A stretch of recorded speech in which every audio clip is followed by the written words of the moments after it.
आज हम 10th English the class 6 की lesson 19 I will tell you how the sun rose lesson पढ़ने जा रहे हैं। तो चलिए हम अपना चैप्टर स्टार्ट करते हैं। तो फ्रेंड्स, ये जो हम आज पढ़ने जा रहे हैं वो है I will tell you how the sun rose. ये लिखी गई है एमिली एलिजाबेथ ने। ओके, तो पहली लाइन क्या है? I will tell you how the sun rose. तो ये जो पहली लाइन है वो इस पोएम का टाइटल बना दिया गया है। तो चलिए हम पढ़ते हैं। A ribbon I will tell you how the sun rose. मैं आपको बताऊंगी कि कैसे सूर्य उगता है। A ribbon at a time. जैसे सूर्य का प्रकाश आपने सुना होगा कि जब सूर्य उगता है तो उसकी जो प्रकाश फैलती है वो एक रिबन जैसी होती है। मीन्स जब सूर्य उगता है ऐसे लगता है कि जैसे कोई रिबन छोड़ दिया हो, इतनी तेज़ी से वो फैलती है। ओके फ्रेंड्स, जैसे कोई रिबन छोड़ दिया हो आसमान में और बहुत ही सुंदर लग रहा हो। Okay, the steeple swam in amethyst. पहले आप स्टेपल और एमेथिस का मतलब जान लीजिए, फिर हम आगे बढ़ेंगे। स्टेपल मतलब फ्रेंड्स ये होता है ऊपर जो ऊपर की, आपने तो चर्च देखा होगा, तो उसकी जो ऊपर की उसकी टावर है ना, उसे हम स्टेपल कहते हैं। और हम एमेथिस किसको बोलते हैं? अगर फ्रेंड्स, एमेथिस हम एक पर्पल कलर के स्टोन को बोलते हैं। पर यहाँ जो पोएट है वो एमेथिस स्टोन की बात नहीं कर रही है, वो कर रही है फ्रेंड्स पर्पल कलर की रेस पे। जैसे आप पिक्चर में देख पा रहे होंगे कि यहाँ पे एक पर्पल कलर की थोड़ी सी रेस है। तो पोएट ने वो डिक्लेयर किया है, एक पर्पल कलर के स्टोन को डिक्लेयर नहीं किया है। ओके, समझ गए आप? I will tell you how the sun rose. मैं आपको बताऊंगी कैसे सूर्य उगता है। A ribbon at a time. जैसे कोई रिबन छोड़ दिया हो आसमान में। और स्टेपल एंड एमेथिस, तो आप मतलब जान गए। एमेथिस मीन्स पर्पल कलर का स्टोन होता है, उसके बहुत सारे फ़ायदे होते हैं। पर यहाँ ने पोएट वो डिक्लेयर नहीं की है। वो की है एक पर्पल कलर की रेस को। ओके, पर्पल कलर की रेस को, जैसा मैंने आपको अभी पिक्चर में दिखाया था वैसे। और स्टेपल्स क्या कहते हैं? चर्च के ऊपर वाले टावर को। Okay, the news like squirrel runs. और ये न्यूज़ पहुंच गई है कहाँ पे? स्क्वायरल्स के पास भी पहुंच गई है और स्क्वायरल्स इधर उधर से भाग रही हैं। ठीक है, कौन सी न्यूज़? सन उगने की news. Okay, the hills untied their bonnets. अब फ्रेंड्स, यहाँ पे आप पहले मतलब जान लीजिए कि बोनेट्स का मतलब क्या होता है। बोनेट्स एक तरह की टोपी होती है। जैसा आप इस पिक्चर में देख पा रहे होंगे कि बोनेट्स एक तरह की टोपी को कहा जाता है। ठीक है, ये टोपी है और यहाँ पे ये चिन्ह है, उसकी ठूठी के नीचे से इसे बांधा जाता है। तो ये वही पॉइंट यहाँ पे डिक्लेयर कर रही हैं कि हिल्स भी कभी, आप इमेजिनेशन करो कि हिल्स भी कभी बोनेट्स पहनते हैं क्या? नहीं, हम लोग पहनते हैं। तो यहाँ जो पोएट है, ठीक है, यहाँ जो पोएट वो डिक्लेयर कर रही है, उनकी इमेजिनेशन है वो। ठीक है, उनकी इमेजिनेशन है, उनकी एमिली एलिजाबेथ की इमेजिनेशन यहाँ पे बता रही हैं कि उन्होंने बोनेट्स रात को पहने थे और वो सुबह होते ही उनकी प्रकाश जब उनके ऊपर पड़ी तो वो अपने बोनेट्स खोल दिए। The बोबोलिंग्स begin. बोबोलिंग्स एक अमेरिकन बर्ड्स को कहा जाता है जो बहुत ही अच्छी गाती हैं। सुबह आप जब सुबह उठते होंगे, ठीक है, तो आपको चिड़िया के चहचहाने की आवाज़ सुनाई देगी। तो यहाँ पे बोबोलिंग एक अमेरिकन बर्ड को कहा गया है। ओके, जैसा आप इस पिक्चर में देख पा रहे होंगे, ये बोबोलिंग की पिक्चर है। ये बहुत ही अच्छा गाती है, ये अमेरिकन बर्ड है। Okay, then I said softly to myself. और अब मैंने अपने से कहा बहुत ही धीरे आवाज़ में कि that must have been the sun. अब ये सन उग चुका है। इतने प्रोसेस के बाद अब ये सन उग चुका है। जैसे मैंने आपको फर्स्ट स्टैंजा में बताया कि सूरज, मैं आपको बताऊंगी कि सूरज उग चुका है, मतलब ऐसे उगता है जैसे कोई रिबन्स छोड़ दिया हो, इतनी तेज़ी से वो फैलती है। और एमेथिस्ट का मतलब है एक पर्पल कलर का रेज, ठीक है, पर्पल कलर का स्टोन है, पर्पल कलर का रेज, स्टेपल्स को कहा जाता है, और स्टेपल्स इसको कहा जाता है। आप देख पा रहे होंगे इधर इसको, ठीक है। ऊपर का जो इसका टावर है उसे हम एमेथिस्ट बोलते हैं, सॉरी स्टेपल्स कहते हैं।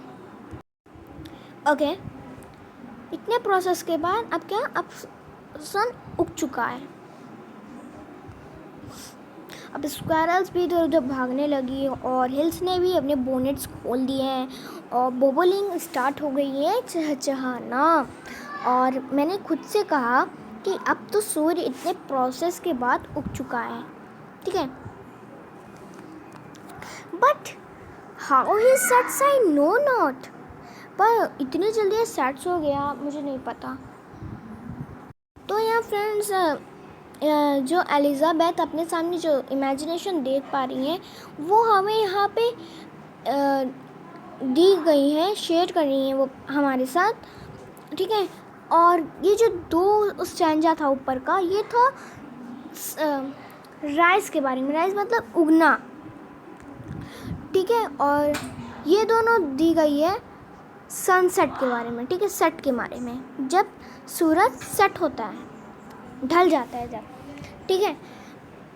But how he sets I know not, और इतनी जल्दी सेट्स हो गया ये, मुझे इतनी जल्दी सेट्स हो गए लग ही नहीं रहा है।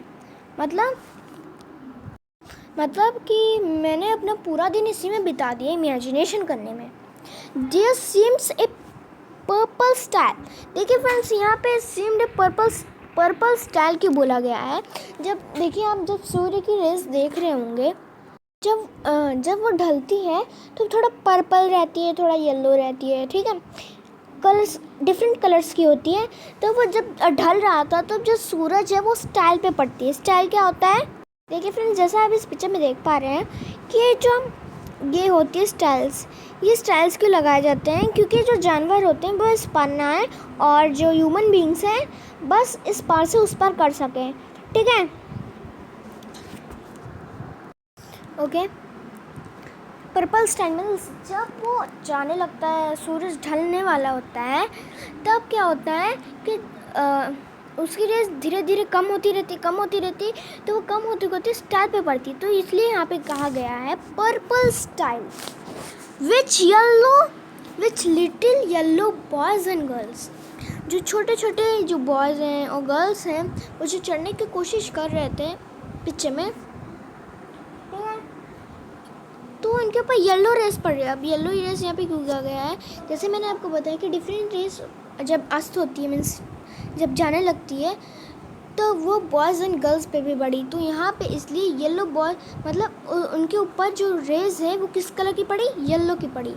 तो यहाँ पे उन्होंने ये डिक्लेयर किया है पोएट ने उन बच्चों के बारे में भी कहा गया है जो स्टाइल से ऊपर चढ़ रहे हैं। वे क्लाइंबिंग ऑल द वाइल, और वो चढ़ने की कोशिश कर रहे हैं, किस पे, स्टाइल पे चढ़ने की कोशिश कर रहे हैं।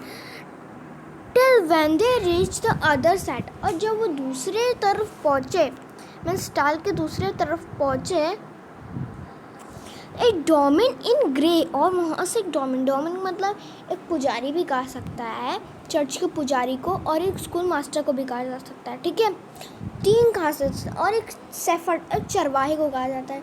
तो यहाँ पे जो डोमिन यूज़ किया गया है यहाँ पे चरवाहे के लिए यूज़ किया गया है, ठीक है। इन ग्रे, वो जो चरवाहा था वो बोल रहा है कि put gently up the evening बस, और तुम लोग जो छोटे छोटे बच्चे थे उनसे कहा कि तुम लोग जाओ अब अंदर क्योंकि सनसेट हो गया है। And let the flock away, अब वो अपना झुंड, मतलब आप इस पिक्चर में देख पा रहे होंगे ये झुंड है, जो शेफर्ड था उसे हाँकते लेके चला गया। तो हम आपको ये पोएम एक बार हिंदी से फिर से बता दे रहे हैं आपको। ओके, मैं आपको बताऊंगी कि कैसे सूर्य अस्त होता है और तो कैसे रंग बिरंगे रिबन्स को छोड़ दिया गया है। और स्टेपल और एमेथिस, यहाँ पे हम एमेथिस बार बार आपको बता रहे हैं कि स्टोन नहीं है, ये कही गई है पर्पल कलर के रेस के बारे में, ठीक है, पर्पल कलर के रेस के बारे में कही है। और स्टेपल, जैसा आप इस पिक्चर पे देख पा रहे होंगे, स्टेपल इस चीज़ को कहा गया है। और वो न्यूज़ कहाँ पहुँच गई है? न्यूज़ पहुँच गई है गिलेहरियों तक। फिर गिलेहरियों से कहाँ पहुँच गई है? हिल्स तक, जो अपने बोनेट्स पहले रात को बांध के रखे थे वो सुबह खोल दिए। उनकी इमेजिनेशन है, वो अपनी क्या बोनेट्स खोल दिए हैं, उनकी इमेजिनेशन है ये फ्रेंड्स, ठीक है।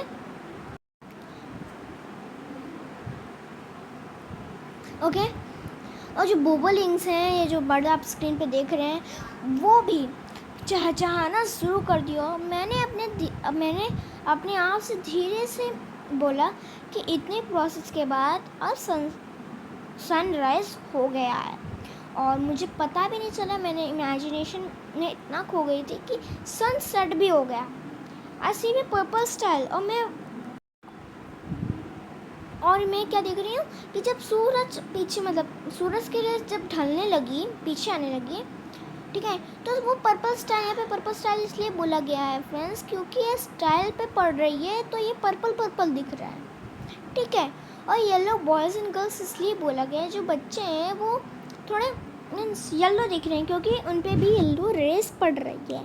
और जब वो स्टाइल के उस पार जाने लगे, ठीक है, उस पर पहुँच तो गए, तभी सूरज क्या होगा, ढल गया। वो लोग सूरज को देखने जा रहे थे कि कैसे वो सूरज अस्त हो जाता है। तो एक शेफर्ड आके बोलता है, एक चरवाहा आके बोलता है, कि अब फ्रेंड्स, अब मेरे प्यारे बच्चों, कि अब इवनिंग हो चुकी है, रात होने वाली है, प्लीज़ तुम अपने अपने घर चले जाओ। और वो क्या, अपना जो फ्लॉक किसे कहते हैं फ्रेंड? एक शीप या शीप का झुंड होता है, तो उसे हम फ्लॉक कहते हैं। फ्लॉक मतलब किसी का झुंड, ठीक है, वो फ्लॉक का झुंड लेके चले जाते हैं, ठीक है। ये पोएम किसने लिखी है फ्रेंड्स? ये लिखी है एमिली एलिजाबेथ ने, ठीक है फ्रेंड्स। ये किसने लिखी है? Poem by Emily Dickinson. इनका पूरा नाम है एमिली एलिजाबेथ डिकिंसन, ओके, ठीक है फ्रेंड्स। जो उनके यहाँ पे जो पर्पल रेस पड़ रही थी स्टाइल्स पे, और जो येलो रेस पड़ रही थी बॉयज़ एंड गर्ल्स पे, वो सूरज की वजह से पड़ रही थी। क्या? सूरज अपना प्रकाश फैला रहा था, जिससे बच्चों और स्टाइल्स पे, ठीक है, वो रोशनी या रेस जा रही थी, ठीक है। तो यहाँ पे हमने आपको कुछ चीज़ बताई जो पोएट का कुछ और ही मतलब था। क्या था फ्रेंड्स? एक तो था कि उन्होंने एमेथिस मीन्स उन्होंने ईट, मतलब स्टोन की बात नहीं की गई है, यहाँ पे की गई है किसके बाद? रेस की बात की गई है। फर्स्ट पॉइंट था हमारा। सेकंड पॉइंट था कि हिल्स हम बोनेट्स नहीं पहनते हैं, ठीक है, हिल्स बोनेट्स नहीं पहनते हैं। और तीसरा मतलब क्या था हमारा? तीसरा मतलब ये था कि वो ribbon at a time, means ribbon को छोड़ दिया, ऐसे बहुत ही सुंदर दिख रहा हो, ओके। जैसा आप इस पिक्चर में देख पा रहे होंगे, ये जो कलरफुल रिबन्स है वो आसमान में छोड़ दिया गया हो, तो ऐसे वो एमिली एलिजाबेथ क्या है, इमेजिनेशन कर रही है, रियल में नहीं, इमेजिनेशन हो रही है उनकी। यहाँ पे हमारी पोएम ख़त्म होती है। ये कौन लिखा था? Poem by Emily Elizabeth, okay. अगर आपको मेरा वीडियो अच्छा लगा तो please subscribe, like and share my video, okay, bye bye.